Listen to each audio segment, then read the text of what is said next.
Hello, beautiful stars. Thanks so much for tuning in. I am Astar and welcome to Source Light Star. So, in this video, we are gonna be channeling messages from Merlin the Wizard. So you may choose from one of the three cards that are laid out here. And all the messages, they are collective messages. So you may find information for you in all of the three piles. But the purpose of doing a pick-a-card reading is actually of looking at the energy of Merlin, but through the lens of three different energies. So if you feel called to look at one or more piles, you are very welcome to do so. There is definitely relevant information for everyone in each of the piles. You may find the timestamps in the description box, and I'm going to be seeing you in your reading. Hello, pile number 1. So this is your reading if you have chosen the empty room. And today we are channeling messages from Merlin. So we see what the empty room is about. But as I'm looking at the card, straight away I'm being taken to the chaos ocean. So here we are really talking about the great void. And the great void, or the chaos ocean, or the yawning gap, how it is called in the Norse mythology. This is Ginnunga gap, but this is also Noon, the waters of Noon in the Egyptian mythology, or in general also the great void. From that empty space, from that great void, everything emerges. So Merlin is coming through with a message of embracing the emptiness, or embracing the darkness, embracing the void and the unknown, because it is from that space where literally everything emerges. And everything, including the universe, comes from this chaos of pre-creation. So the empty room is not empty as such. It is like the number 0, or I say number, but 0 is not really a number, it's like 0. But 0 is not complete emptiness or complete nothingness, but 0 is actually the potential for everything. And that's why whenever we find ourselves in an empty room, in this space where we feel like nothing is really happening, it is actually about understanding that we first need to get to that place where everything is empty. So Merlin is really coming through with this message of understanding the power of a blank slate and why it is important to first empty the room, empty our vessel, empty our mind, so that it can be filled up again. And there is a very famous saying in, I believe it's from Confucianism, a Chinese folk religion. And it is saying that we first need to empty our vessel before it can be filled. Because if the vessel is already filled, that means if we have a lot of preconceived notions, or if we believe we know everything about life and the universe, then we cannot fill it with new wisdom, new insights, or new knowledge. So that's why the empty room is the starting space for everything. Not just for the creation of the whole universe, but for the starting of every journey. And that's why there is this focus on the importance of the empty room and seeing it as a space that allows for limitless potential, instead of seeing it as something which is actually void or devoid, or it's basically a shifting of perspective from seeing things as void towards seeing things as having the unlimited potential to grow into something. And this is very much what the Great Void is about. It's like the 0 that has the potential to turn into all the numbers. The 0 of pre-creation, which has the potential to be turned into the infinite fractals of consciousness that can span out or expand out like branches. So Merlin is also talking about the tree of life and the story of creation in general. So we will pull some more cards to see what specifically Merlin wants to share about the story of creation. Anything we need to know? Okay, this card was in the deck the other way around, so there is an important message here. Let's see what else we have. Okay, 4 of these. Back of the deck we have star connection. Then we have guidance, breathe the sun as a focus of the reading, Ellen of the ways, and the rainbow child. Ooh, okay. So with this energy here, I'm actually being taken, oh wow, did you notice 555? So definitely big changes are ahead, because 555 is really bringing me, yes, to this energy of guidance. So the energy of moving forward, but moving forward while being connected to our intuition, because the figure is riding a unicorn, and the unicorn is this, I would say, archetype of being grounded in the earth plane with the 4 legs, but also being connected to the intuition, the 6th sense, which is actually the number 5, but it's the spirit, the ethers, walking through life, being grounded on earth, but also being open to listen to the guidance from the ethers, from the spiritual realm. And with this guidance card, moving towards the sun, or breathe the sun, and going towards the rainbow child, there is really also a message of, it's basically talking about the spiritual journey. So we start with the empty room. Mostly we start all the journeys, let's say the spiritual journey, or the quest for knowledge, or the quest to find something. It usually starts from a feeling of emptiness. For example, we are dissatisfied with our current situation, and that's why there is a yearning to go on an adventure. And that's why we move looking for answers. We move looking for wisdom and experiences. And that's why, even more so, it's this focus on understanding that the void is actually something creative, like it's something that has a lot of potential. It's actually the infinite potential, because from there basically everything starts. And then when we set things in motion, also with the number 5, when we then say we go on this spiritual awakening quest, or we go on the quest for knowledge, or we go looking for something out in the world. So there is this message of following the ethereal courts, or almost following the ethereal path that is laid out for us. Because I'm almost being made to feel that, yes, there is this ethereal like line of energy, almost like this fairy energy that is moving. And I'm being told that if we are connected to our intuition, and if we listen to the guidance of our ancestors, then following this ethereal path, or in other words, following our soul's purpose, almost happens naturally. And that's why there is this focus of looking towards the sun, breathing in the sun, as in, yes, always looking for the light. And that is actually our most inherent nature. Because, for example, when plants grow, the first thing they do is looking for the sun, or growing towards the sun. And it's the same for us human beings. At some point in our lives, we will naturally move towards spirituality, or move towards the light, basically. Like we want to find the light. It's like the most inherent thing of all creatures in the universe, because inherently who we are is the sun, is the shining light of the divine, is the spark of the divine, the soul, the sun, the presence, the divine presence.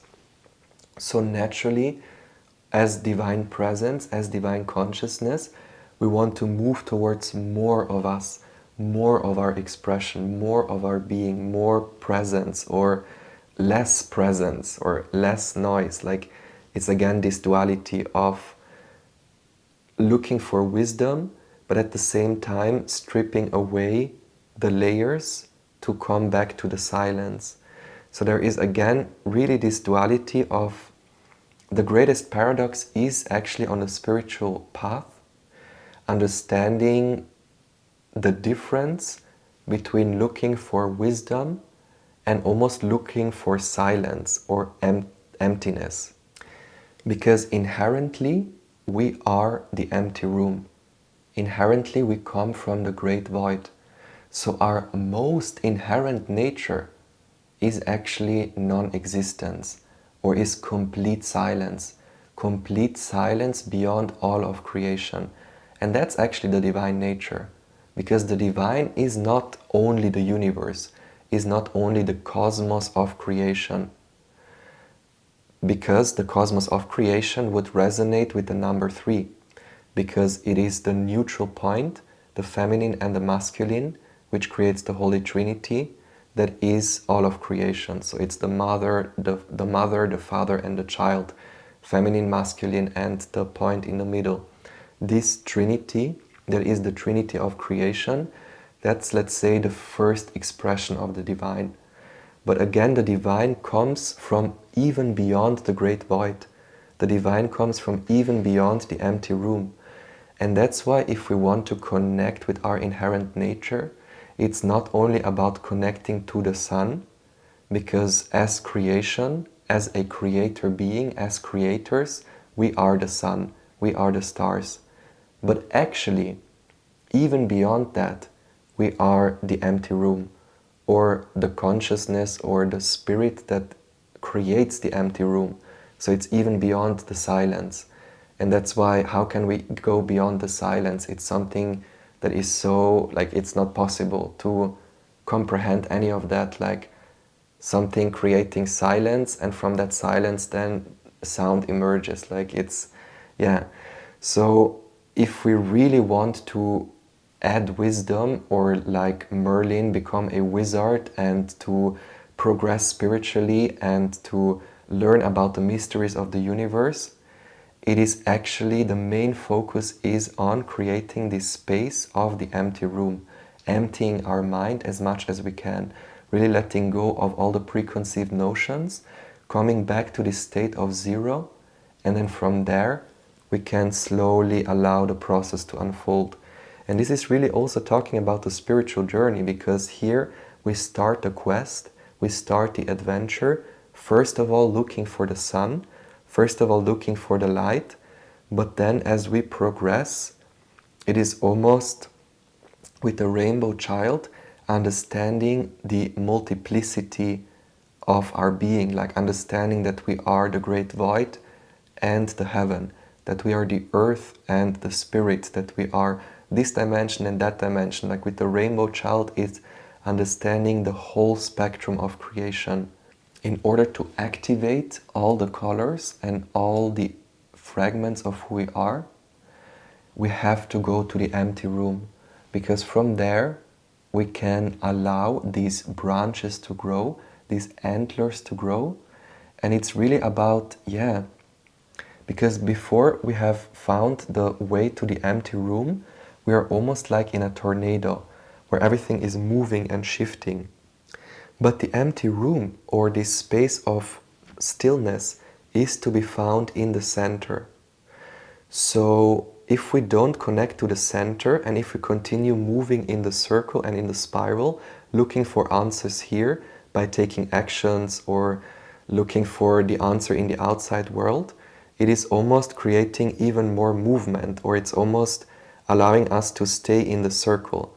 Whereas if we just drop everything and allow ourselves to slowly come to the center, to the point of silence, then we are in the middle, and from there we can then look at the whole tornado, but from the middle, instead of somewhere on the side where it's just moving and we might just see this perspective or that perspective, but then we twist again and then it changes again, and then it's this constant evolving. So everything in creation is never the full truth, because it is always moving, it's always shifting, it's always vibrating and Yeah, everything is transient.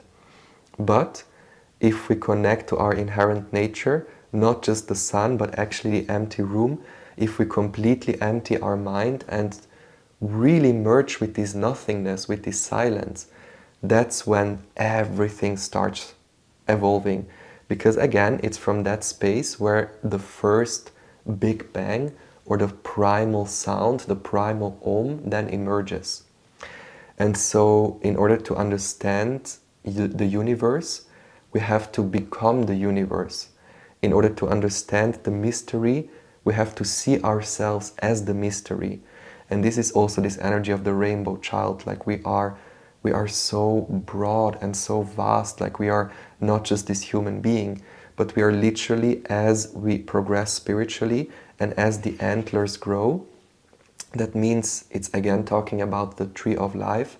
When we grow wings, that means that the wings of our brain, the two brain hemispheres, they start to grow the branches or grow the antlers that allows ourselves to extend our aura or expand our awareness beyond the physical vessel and into the multiple dimensions of who we are, all our parallel lifetimes, all our past lifetimes and future lifetimes, and everything is basically contained in the present moment, contained within the egg.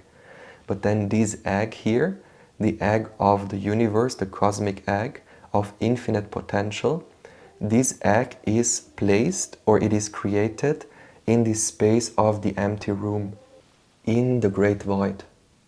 So there is also this story in the Egyptian mythology where the great cackler, which is the great goose, which is later being identified with Thoth, is laying the egg or the cosmic egg, which then is turning into the whole universe. So when this egg is being placed, the egg from where the sun is emerging, the egg from where basically the atom emerges, the atom being the creative potency or the divine expressed, the divine potency expressed. But the divine potency expressed as the atom or as the sun, that's again almost a secondary nature. But then the actual nature of the spirit is actually the spirit that laid the cosmic egg in the empty room. And not only that, but the spirit that created the empty room in the first place. So that's why it's like, it's so unimaginable for us, the mystery of the universe and of the divine, that we really can only approach it with reverence. So it is really about understanding that again, we as the sun are inside the egg, but as the sun being inside the egg, as the atom, as the star that is observing the whole universe from the center, we cannot know what is beyond the egg. We cannot know what lies outside of this space, because outside of this space we don't really exist. Our existence comes into being when the cosmic egg hatches and when from the egg the sun emerges. The sun being like Atman or Brahman, the soul, the universal soul. So Merlin is really coming through again with this message. If we want to become a Merlin ourselves, if we want to be a wizard and dive deeper into the magical mysteries, the first thing we want to do is emptying our room, connecting to that space of neutrality and silence. And from there we can slowly start this journey of activating all the colors of our being, activating all the rays, all the realms. And yes, from that egg, this is where the rainbow emerges. From the egg being the top of the pyramid, the sun inside the egg is the top of the pyramid. From there everything radiates. Like from the light of our soul, the light of our consciousness, all the universe is created. But if the light of our consciousness is not there, what is still there is the empty room, with still somehow a consciousness which is able to create an egg, which then turns into the whole universe. So spirit is even beyond the light. Spirit is even beyond the darkness. what spirit actually is, what source actually is, it's ungendered. We cannot say God or source or the universe is a woman or a man or is male or female. It's not even androgynous, but it transcends all of these concepts because it even transcends absolute silence. So how can we talk about something that is completely beyond blackness and silence? Like, it's not possible. There are no words to describe it.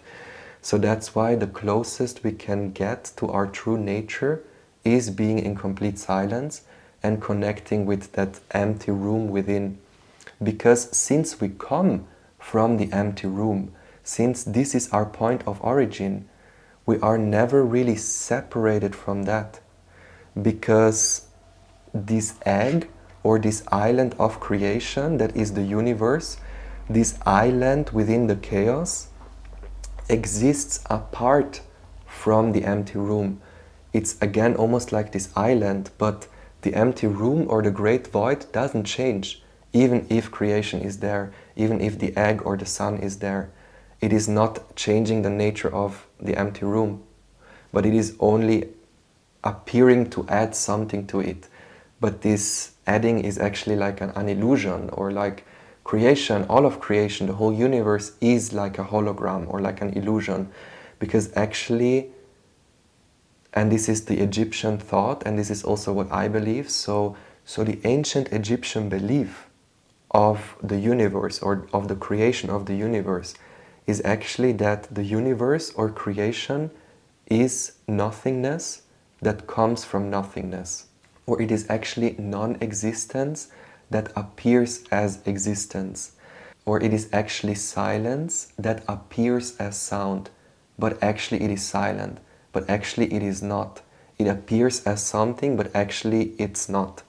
And that's why the main message that Merlin has for us today is understanding the power of the empty room, emptying our vessel as much as we can, because like this we can really reconnect with our inherent nature, and in this space we can also gather the greatest amount of wisdom and experiences, and then we can really be filled with wisdom, because if the room is already full, then nothing new can come.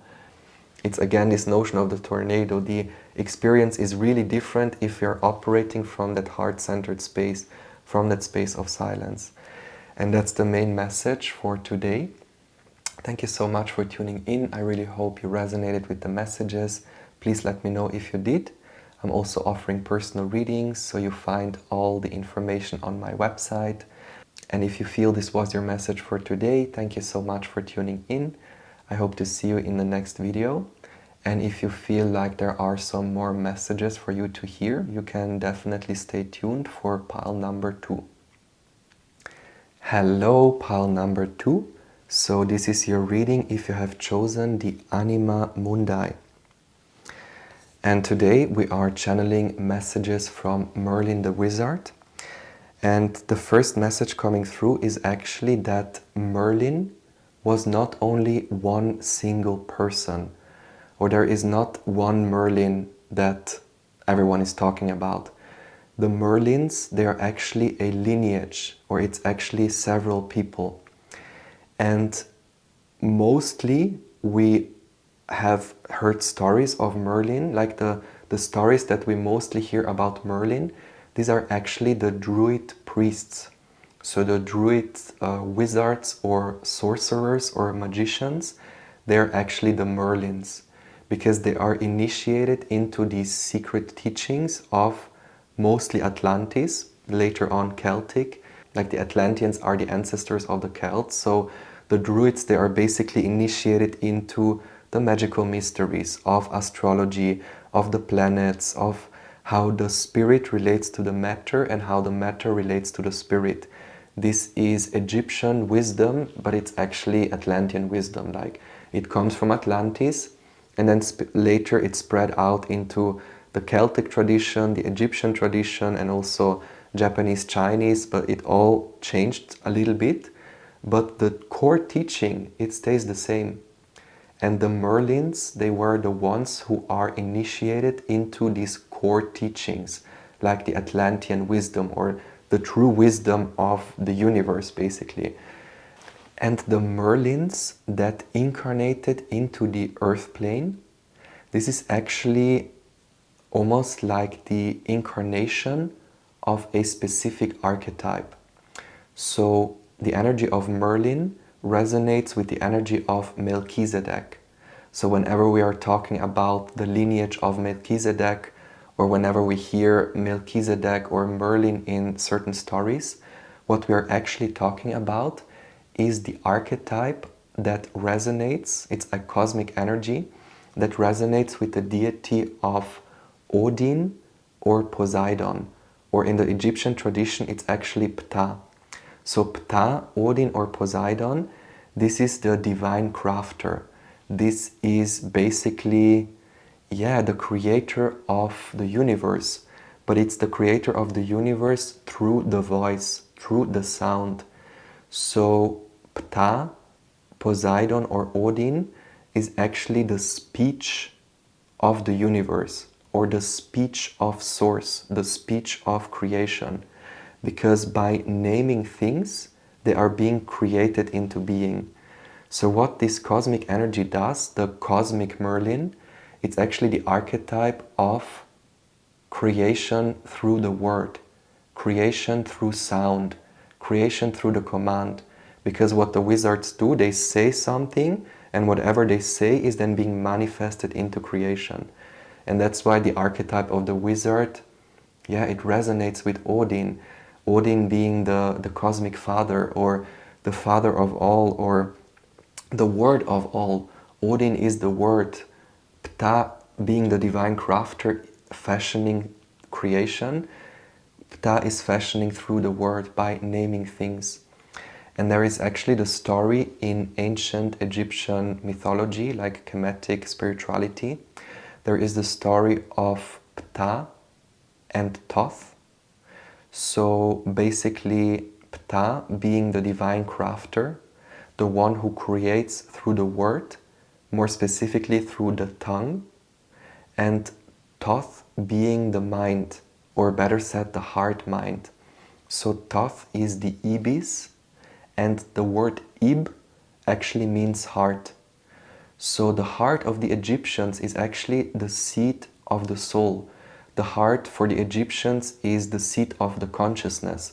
It's not the brain where consciousness resides, but it's the heart being the heart mind. So what Thoth does, what the heart mind does, is imagining things into creation. So Thoth being the cosmic dragon, Thoth being the spirit that hovers upon the face of the waters, Thoth being the spirit that is hovering upon the empty room. If you come from pile number 1, it's this empty space. And in this empty space, the first thought of Source Creator is the thought of Thoth. That's why it's called Thoth. Thoth is thought, but it's the divine thought of the heart mind of the universe. Then again, Thoth has the dream about creation. Thoth is imagining all of creation, but then what Odin does, or what Ptah does, is manifesting these things into creation by speaking it and naming it. So the universe, before it is being manifested, is like the thought in the heart mind of Thoth. Before the universe comes into form, it is almost like an idea or a concept. So let's say I have the idea to build a house. Before the house is built, all the thoughts, all the planning, all the designing happens in the mind. And that's resonating with Thoth. But then as soon as I say, house be created, imagine it would be so easy if I like just swing my magic wand and say house be created, then the house is actually there. So this is how I believe we are supposed to be living in the rest of the universe. Like, most of the universe is 5D, and in 5D it's literal instant manifestation. So there are many planets where Harry Potter is very real, in the sense of Harry Potter kind of magic, because if we think of something, then we become it. But here on Earth, since we are in 3D and since the fall of consciousness has happened, there is almost a delay in manifestation. We are still Harry Potter kinds of wizards, but it's not as we think it is, because again there is this delay because of the density and the slowness of things. But in a higher density, in a higher vibration, our thoughts manifest instantly. So in the highest vibration, the highest, the subtlest place of source, the subtlest spirit, the Anima Mundi, basically starts as an idea, starts as thought in the heart-mind, and then as soon as Ptah or Odin or Poseidon opens the mouth of creation, the mouth speaking the word of the tongue, the word being the vibration that then sets particles in motion, sets things into motion, that vibration starts, and once vibration is there, there is a structure, there is a form, something is being created. But we create it by naming it, because when we give it a name, it is there. Before it has a name, before we name it, it's not really defined. It's almost like a soup of potential that can be everything. Because, for example, when I close my eyes, I have a thought and everything could be in front of me. Like, this is this space of potential. But then once I open the eyes, once I open the mouth of creation, the Vesica Pisces, the birthing portal, the word, the vibration, then it is fully being created.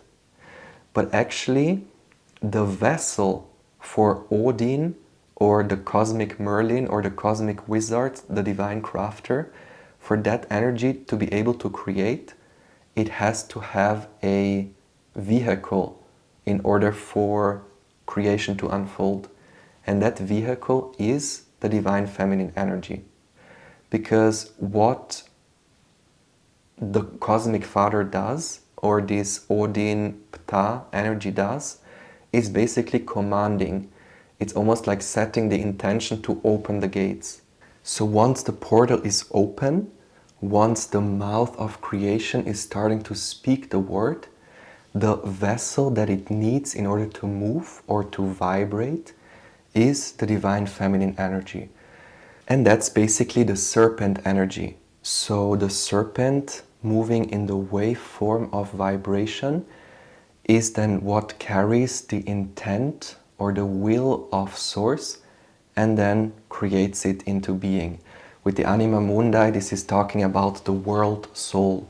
This is talking about, the world soul is basically Gaia. But Gaia is not only the earth, Gaia is also the spirit mother. So the earth mother and the spirit mother. This is actually Pachamama.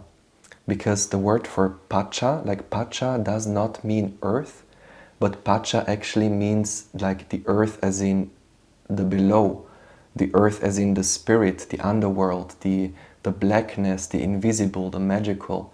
So Pachamama again is not the earth mother, but it's the Anima Mundi, the Gaia being the spirit of the universe, but in a sense of the material universe or the created universe.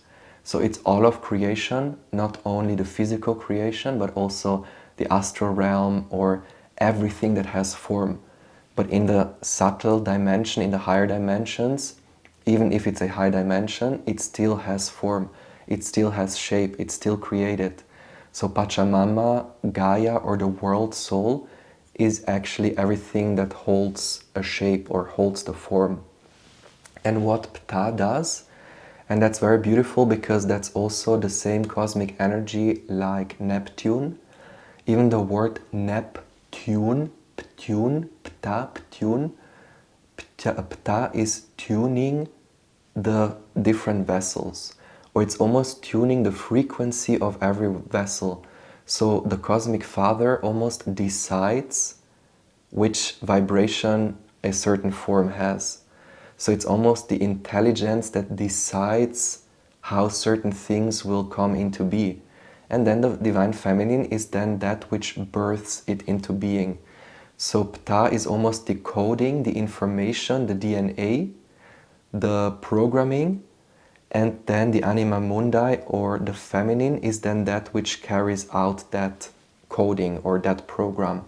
But both need to be in union for creation to unfold. And that's why It is also very important for the magicians or the wizards or the druids to really be balanced in both realms, like being balanced with the feminine and the masculine, being balanced with the spiritual and the physical. And it's really, again, with this Anima Mundi and showing up all these alchemical symbols, it's almost like, yeah, understanding the intricacy of the universe, understanding the different layers of the universe. Similar message to the rainbow card from pile number 1. And it's actually about, in all these myriad of forms and in all these different layers and directions, still being able to find to the center. Because that's actually where the gold lies, or where the diamond lies. There is something also about crystallizing our vessel, crystallizing our being. And I'm actually being told to pull some more cards to complete the message. So let's see what other messages there are from Merlin. What do we need to know? Any more guidance? Any more messages? Let's see, one more. There we go. Back of the deck we have Arise. So definitely it's talking about spiritual ascension, up-leveling, like an ascension of some sorts, reaching the alchemical gold, reaching the diamond, crystal consciousness, Christ consciousness. And we have Divine Blueprint, very, very beautiful. Then we have Cities of Light. We have Forgiveness. And we have the Tree of Life. Beautiful. I love this energy very much. So with the Divine Blueprint, this is very much coming through as a confirmation about the DNA thing. The Ptah, or the cosmic Merlin, the spirit of Merlin, let's say, is the spirit which is creating the blueprint of things. It's almost creating like, the plan. So it's hard to find the human words to express what I'm feeling, but it's basically the consciousness that designs the blueprint of everything. It's the consciousness that creates literally the blueprint. Just imagine the blueprint of a house, like with the blue background and the white lines. It's basically this consciousness that creates the whole vessel. And then the Anima Mundi is almost the energy which then fills that vessel so that it can become something. And with this source, self-embodiment and inspiration, it is actually coming through to let us know that we are the Anima Mundi at all times. So when we create magic, we are not creating magic from the ego.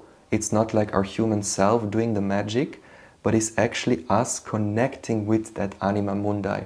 It's us connecting with that cosmic energy and understanding that we are that cosmic energy.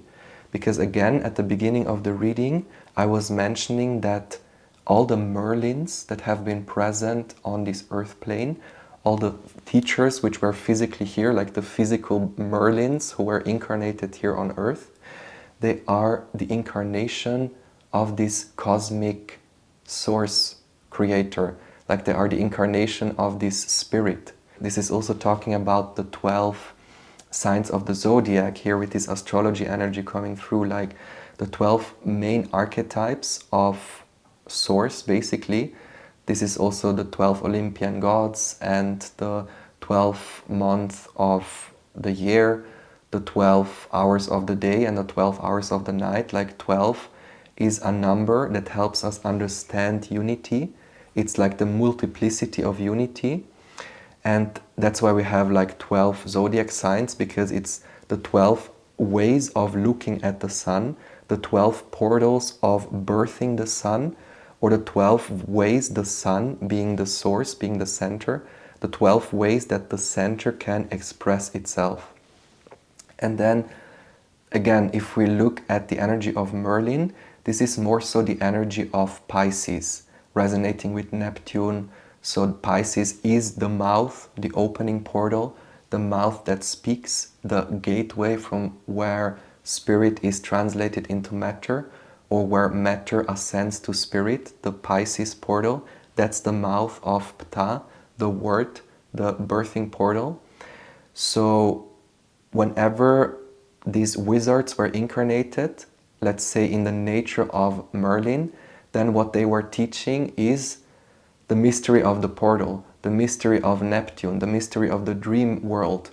But then if wizards were incarnated with the energy of Isis, then what these high priests did, or these wizards did, were teaching about the nature of Isis, teaching about the mysteries of the serpent and of childbirth and the cycles.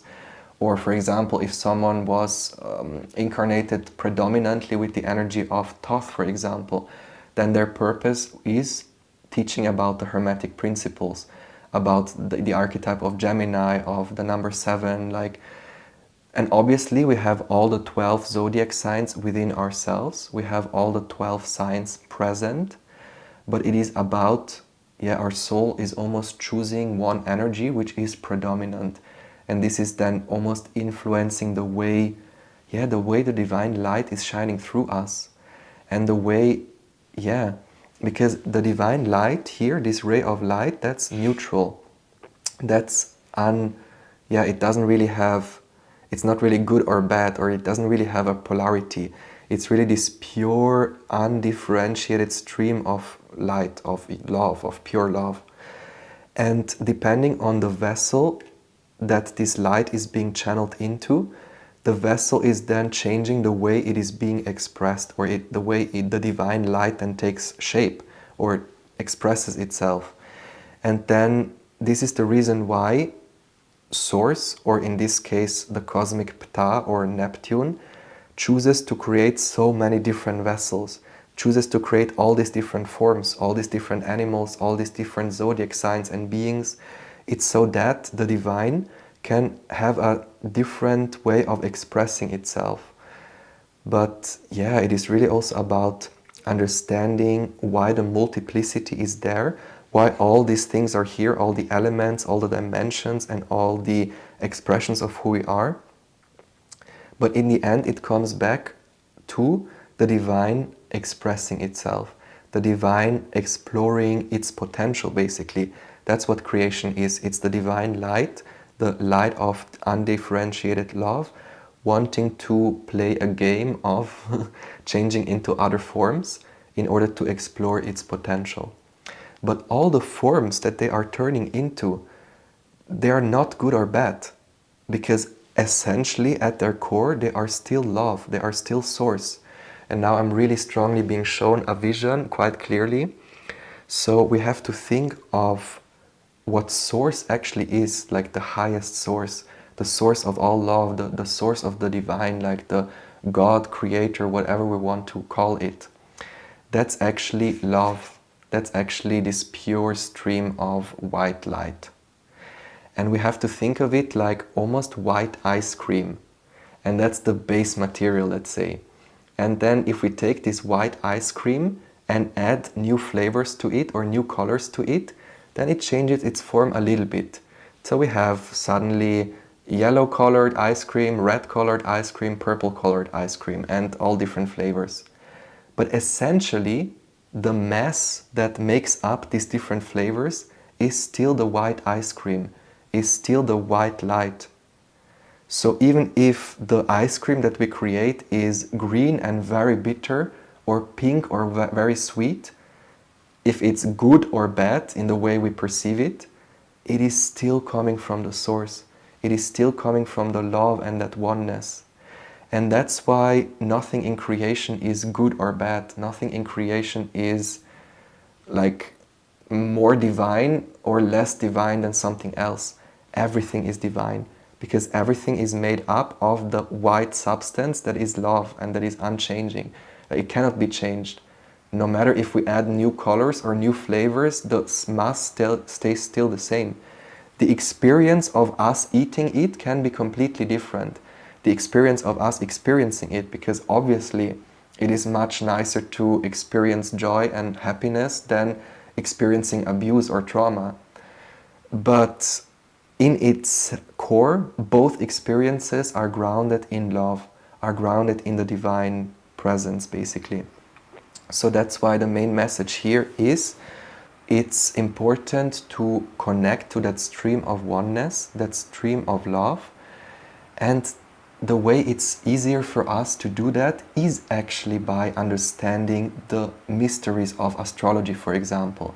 Because what these archetypes do, the archetypes of the zodiac or the Olympian gods or all the gods and goddesses, they're actually here to help us understand ourselves, but also help us connect to this indifferentiated stream of pure white light that is love.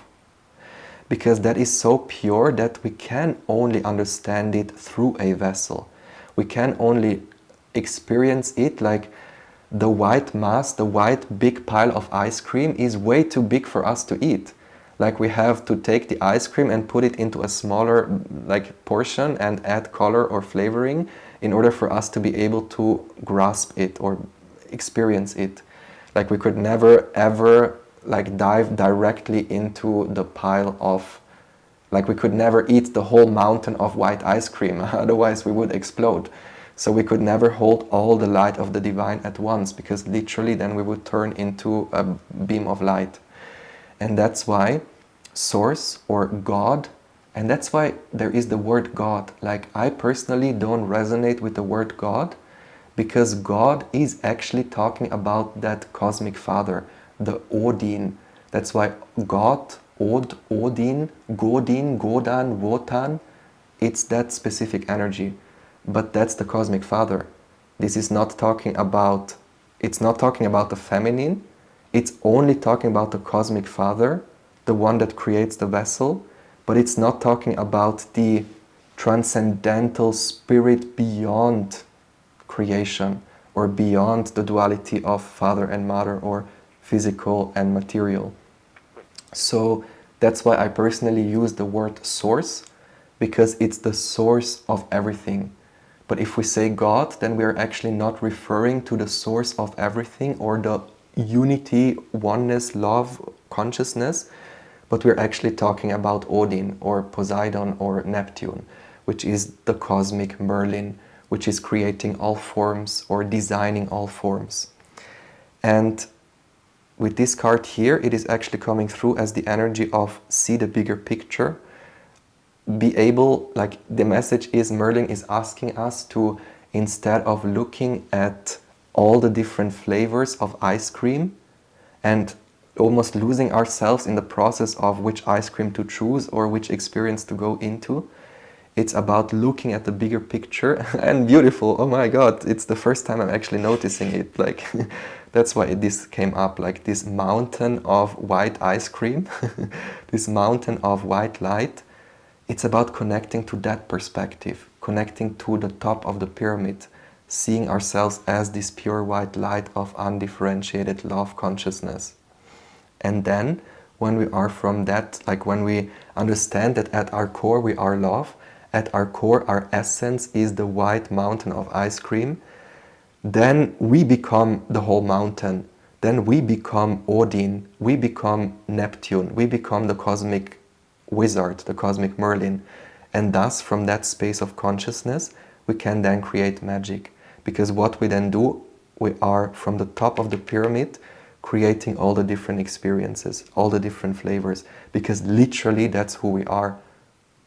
Right now we might be this ice cream in a grape flavored purple colored ice cream, but again the essence is still the mountain of this whole white ice cream.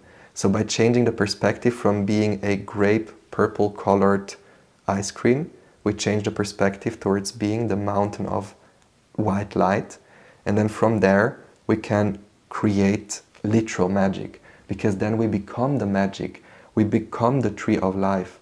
In order to ascend the tree of life, we have to become the tree of life, because literally that's who we are. We are the tree of life, we are this beam of golden, white, undifferentiated light, source, love, consciousness. That's the I. That's what I am. I am the I. The I as in I am is also the I that perceives, the I of consciousness.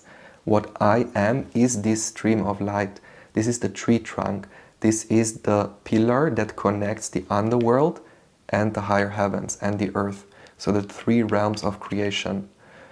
In order to understand the whole tree, and in order to eventually also transcend the tree, go out of the egg or go out of the cosmic egg, the cosmic tree, like in order to, let's say, reach serious enlightenment, that means moving out of the cycle of reincarnation, moving out of creation basically, and going into that transcendental space of silence. We again have to become the whole tree and understand all its components. The roots, the stem and the branches, connecting to the roots, connecting to the underworld, the past, the mystery, the invisible, but also growing our branches, so awakening spiritually, growing our roots and moving into the higher spheres and connecting with our star ancestors and channeling information. Like, it's really understanding that we are basically the whole universe. And it's this shift of perspective that allows us to be literal magicians, like Merlin. So the main message here is, if we want to become Merlin, we want to look at ourselves like this mountain of white light. Look at ourselves like the eye. When I say I am, it's the eye of oneness, the eye of consciousness, the eye that perceives, the eye that is at the top of the white ice cream mountain. And from that space, again, we create the whole universe. We choose whichever flavors to create and to bring into being. So everything that is created obviously comes from that stream of light, which then is branching out into the roots and into the branches and into all these forms. But again, all the flavors, all the dimensions, all the parts, all the experiences, they all come from Source. It's all grounded in love. And the more we operate from that level, being this grounded presence of love in the heart, the more our magical powers or magical abilities increase. Because we're not caught up in the duality of me being a human and needing to create something here. It's not from getting from A to B, but it's about understanding I'm at the top already. It's created already, it's already here, it's already done. And this is how we create magic, by literally shifting our perspective and changing consciousness through the power of will. That's what all wizards and magicians do. According to their will, they create a change in the consciousness, in the environment. And this is how the cosmic Merlin or the cosmic wizard is creating the whole universe. It's through the will that then sets vibration into motion. And all the vibration, that's frequency. So in order to change the shape of something, the vessel of something, we just have to change the frequency, the way we look at it, and it is already starting to shift and change its form. So we are literally powerful magicians who have the ability to shape shift at will, and we want to be able to use this power, but using it from a heart-centered space where we can create magic that is working on behalf of creation, instead of exploiting creation. That would be then black magic. So in order to stay on the path of light, we are wanting to create magic as a co-creative act with spirit. Then the power can come through, but in a balanced way, and then the magic that is then created is created for the benefit of all of humanity and all of the universe, basically. So that's the path that the Druids were on, the path of truth. That's why the Druids, the word Druid actually comes from truth, Druid, it's the same stem. So the Druids or the Merlins, they are the guardians of the truth, and they are transmitting the true teachings of enlightenment, the true teachings of the universe, basically. So that's the message for today. I really hope you resonated with the messages. Please let me know if you did. And if you feel called to watch another pile, there are definitely also messages for you in the other piles. If you feel this was your message for today, thank you so much for tuning in. And I'm also offering personal readings, so you can reach out to me on my email address or look at my website. And I hope to see you in the next video. Thanks so much for watching again. Bye bye. Hello, pile number 3. So this is your reading if you have chosen the cave. And today we are channeling messages from Merlin. And straight away, looking at the cave, I'm actually being taken to the cave of Brahma. This is actually talking about the hypothalamus, or the thalamus in the brain. That's basically the central part of the brain. And in the thalamus, there is the location of the pituitary gland and the pineal gland. It's basically the very central part of the brain. And the cave, or entering the cave, or whenever in any mythology we are hearing mentioning the cave, or someone going into a cave and then emerging out of it after a while, this is actually the analogy of entering the realms of the subconscious, or entering the invisible realm. Entering the cave in that sense is moving beyond the vision of duality, where we look at the duality of creation, of the universe, of space and time, of spirit and matter, of feminine and masculine. But when we enter the cave, again, it's this moving beyond the two eyes. Beautiful, I just notice it now. Moving beyond the two eyes and into this space of oneness consciousness.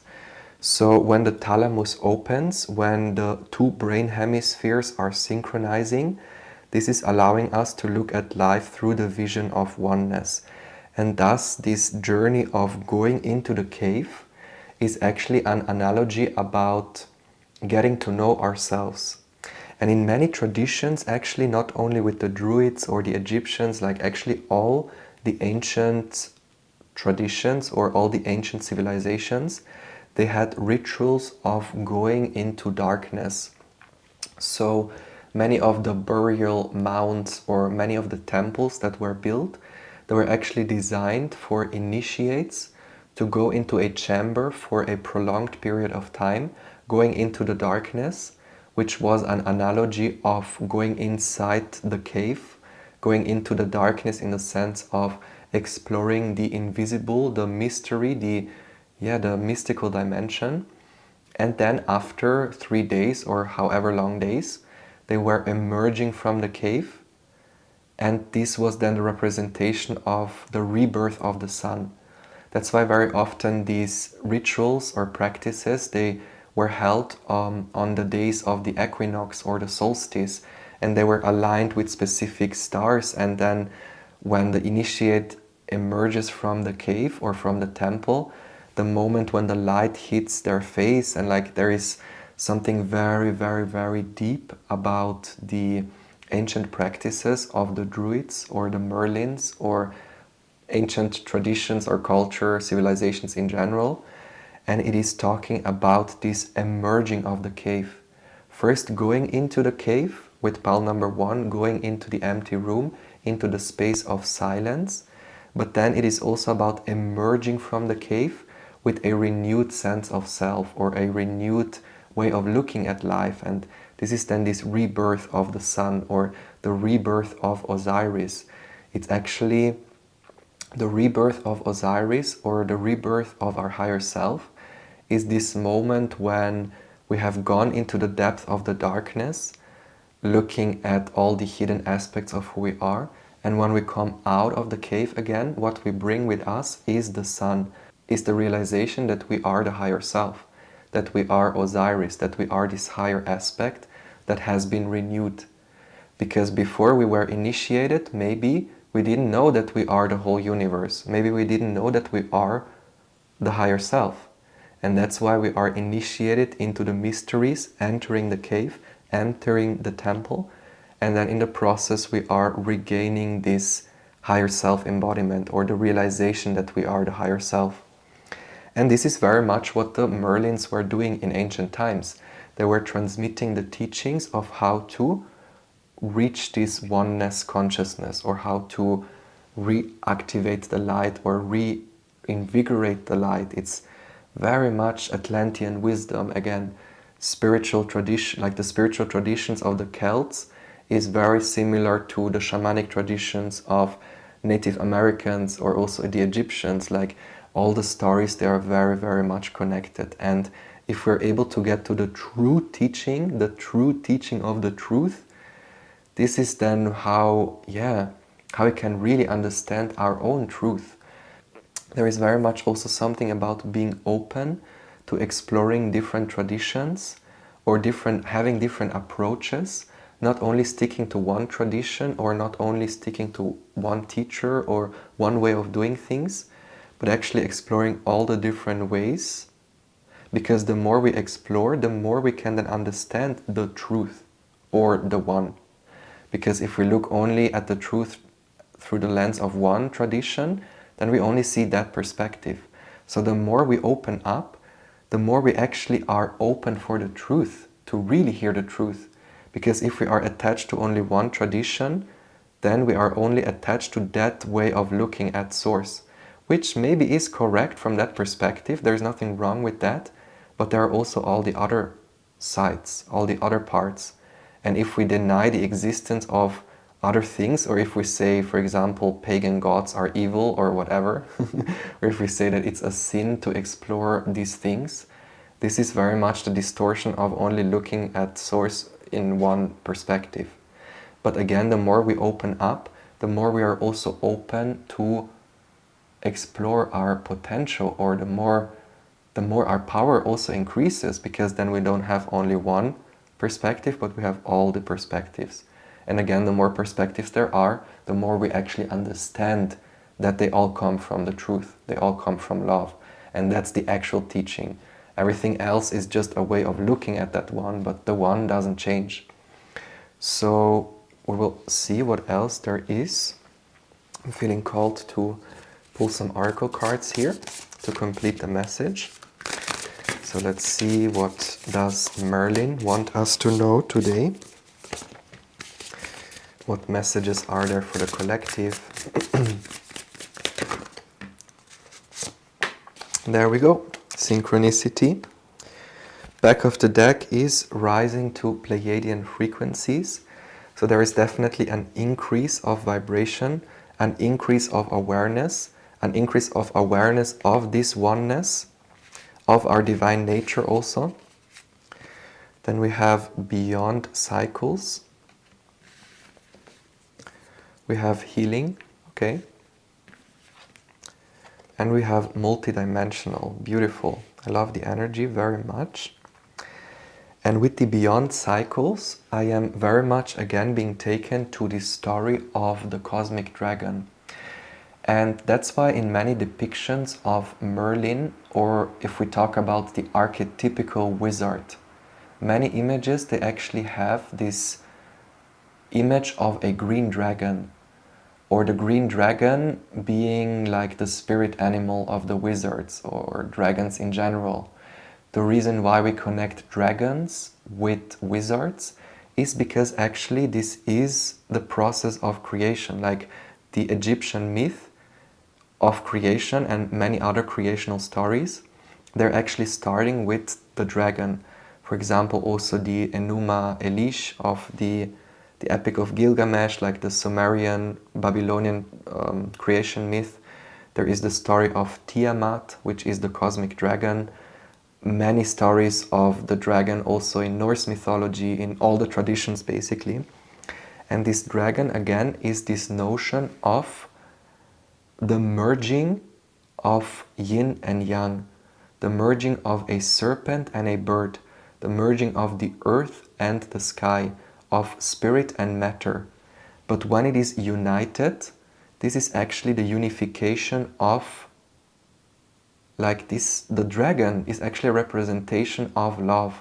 The dragon is a representation of this consciousness that is non-differentiated, that is non-gendered. Because again, as a dragon, it holds both the masculine and the feminine within. It holds both the underworld perspective and the perspective of the highest heaven. And that's why the dragon is not an evil symbol. So many people connect the dragon with evil, or with demonic energies, or with, just evil in general, or something that is like, I don't know, something that is not of the light. But that's actually a distortion, because the dragon is the light, the dragon is the love, the dragon is life force energy as it appears. And then obviously the dragon is only an image. is only a way to express how energy works, but it's not an actual dragon as in like this figure here, but it's dragon in the sense of the merging of the serpent and the bird, the merging of the two aspects into one. And then again, looking at the story of creation, the spirit of source hovering upon the face of the waters, this is the thought of creation, the thought of source, the thought of Thoth, the thought of the cosmic dragon.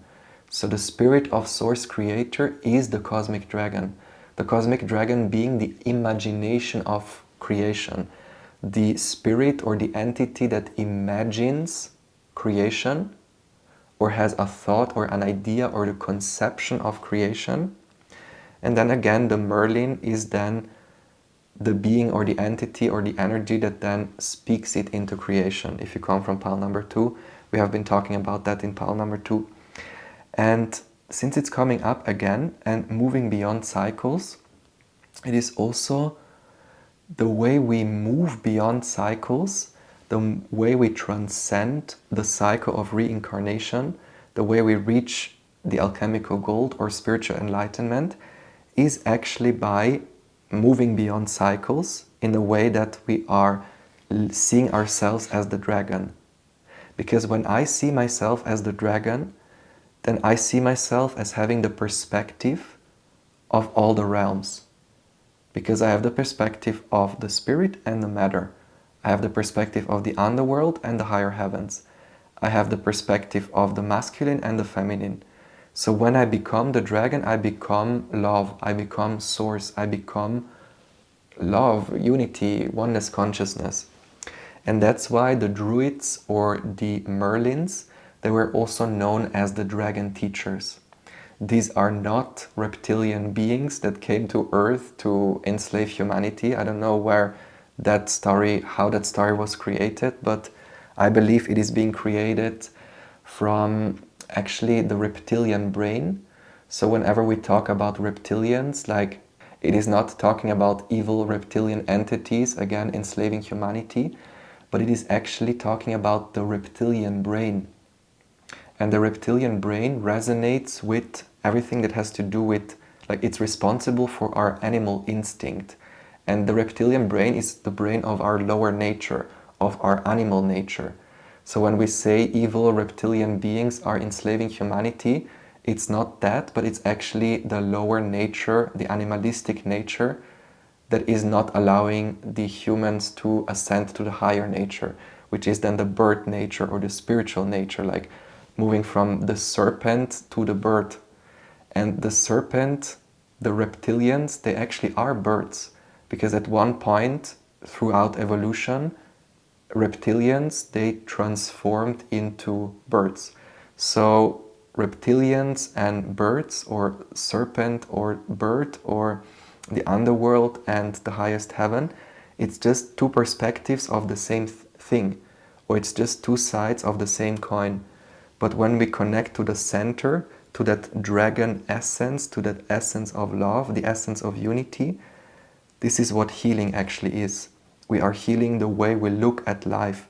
So we are not looking at ourselves or life through the reptilian brain of the lower animalistic instincts, of fear-based, ego-based consciousness, but we allow ourselves to transcend that vision by entering the cave, balancing the both hemispheres of the brain, and thus being able to look at life through the eyes of the dragon. So when I look at life through the eye of the dragon being the eye of oneness, the eye of source creator, then I am the eye of source creator. Like if I see myself as the eye of the dragon, then I become all of creation, and I am at the top of the pyramid looking at everything that's going on. So it's again talking about this perspective shift. And it's literally just that, like healing, if anything, is just about shifting our perspective. Shifting our perspective and knowing that we are already healed. We are already on top of the pyramid and everything is already solved. So every problem we might encounter in life already has a solution, because the solution was there before the problem was even created. So whenever we are in the duality, not knowing how to proceed, It is basically about taking a step back and changing the perspective, looking at it in a different way, and this is automatically bringing in the solution instead of holding to the duality and trying to fix things there. Like here, it's only creating more problems. The more we are in the duality, trying to fix things, actually the more away we move from our true nature, which is love. So that's why I always say, like when we say connecting to the heart, what this actually means is looking at life through the lens of oneness. So that's why when we say follow your heart, it is about moving away from the mind, which is resonating with the duality, because we have two brain hemispheres and the mind creates duality, because the nature of the mind is to dissect things, to shift, like to split things apart, to analyze things by looking at all the components. That's the nature of the mind. It splits things into two. That's why the thoughts are like a sword. It's cutting things into two. It's being dissecting, and yeah, it's basically creating fractalizations. But if we say following the heart, it is moving beyond these fractalizations, moving beyond all the different dimensions, and going to that place of oneness, where we look at life from the perspective of the dragon, where we look at life from the top of the pyramid, where again, everything is healed already, and everything is love already. So with gentleness of love and realignment, there is this realignment happening also with our light vessel, because here with multidimensional, I'm being told that, yeah, many of you are going through this process of channeling light codes, almost channeling crystalline consciousness. Like there is a process, like I'm being made to feel there is a cycle that is, the purpose of this cycle is to almost download a new operating system, download this new way of looking at life and at ourselves. But since the first card is moving beyond cycle, there is almost a sense of completion, where we actually enter a space where we feel actually healed. And then obviously healing never ends, because as long as we are in the duality of creation, as long as the universe exists, there is always something to heal. Because the universe is inherently what it is. It's the splitting of the oneness into duality, into form, into all the dimensions. So right now, again, with this flowering, like with this spiraling of light codes and with this download energy coming through, it's almost this energy where the download is finished and we are actually reaching a point where we feel balanced within our being.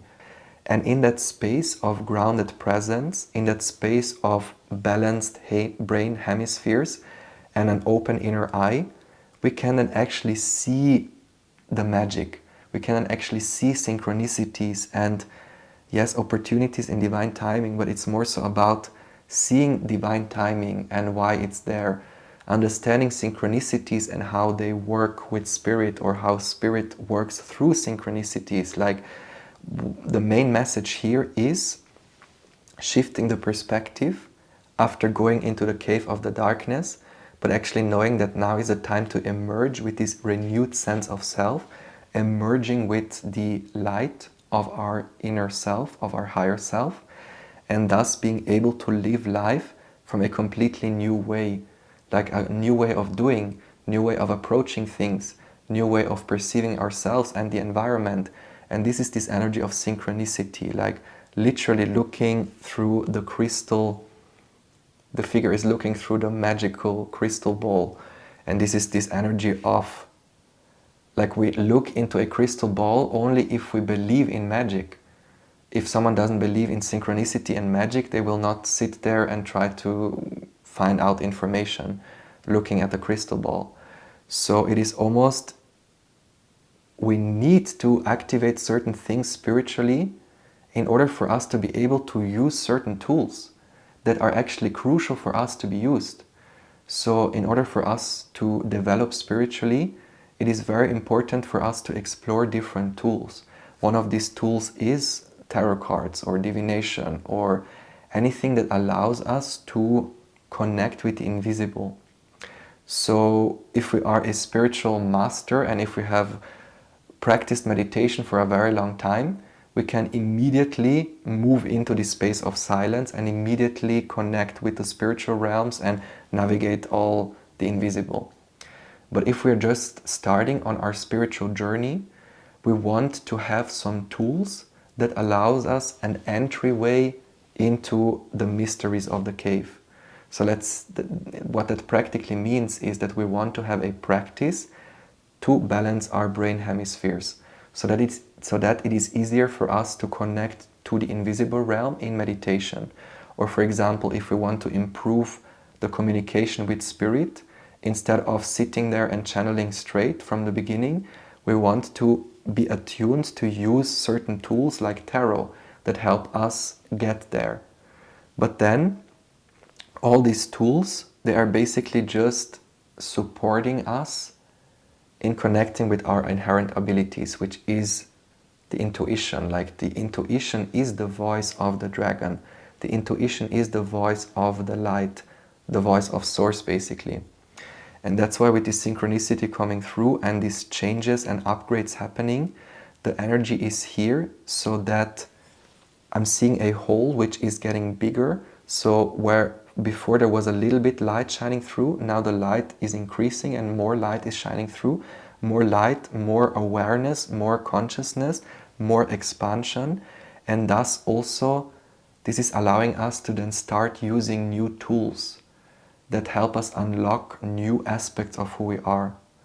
And that's why the main thing of what the Druids actually did, the Merlins, like we're channeling messages from Merlins, the purpose of the Merlins, of the Druid teachers or the mystery teachers of Atlantis or the high priests of Egypt, their purpose was to give these tools to the humans, to teach about astrology, to teach about divination, to teach about tarot and all these things, so that through these tools we can explore our being and also understand the nature of reality, or activate the star, activate this higher self embodiment, or to, it's basically the Druids, the Merlins were there to help us on the path of enlightenment.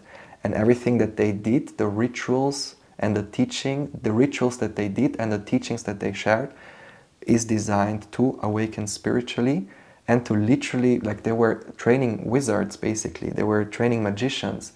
But here we are talking about real magic, actual magic, not any trick or any illusion, but it is literally about the teaching of being a creator being, of being the creator. That's what it means to be a creator being, of being the creator, creating magic. And magic is creation. Magic is the will of the creator materialized into something that can be experienced. And this process of coming from the idea into the tangible, this process happens through the portal, through the opening, through the mouth. So that's why we speak things into creation. Because when we speak, what we are doing is taking the idea and bringing it into the tangible, into the physical. Because maybe before I just have a thought, okay, I want to say something, but once I say it, it is being said, it is being heard, it is being experienced, and thus it exists.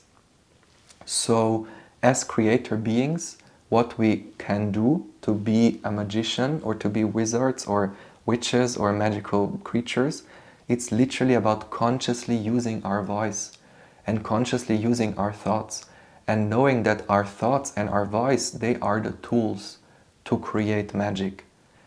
And this process happens even if we are not aware that we are magicians. So before we are aware, before we are initiated into these mystical teachings, we might create realities that are not even our own. We might create realities that are just almost playing out on a repeat loop. So that's why people are repeating karmic cycles over and over again. That's why so many people sometimes feel stuck in a loop, because the loop is only there if it's almost playing on autoplay. So that's why it's crucial for us to look into magical traditions and to understand the true teachings of what they are, not as something satanic, demonic or evil, but actually as a teaching of truth, a teaching of finding our light, teaching on how to heal, teaching on how to be more of ourselves.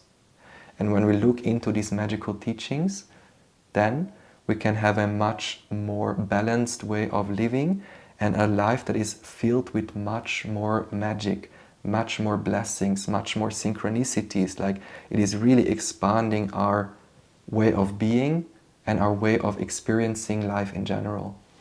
So Merlin is coming through with a message of healing, a message of shifting our perspective, that we are already healed, and shifting our perception so that we can invite more magic into our life and thus have a greater sense of purpose, but also a greater sense of well-being.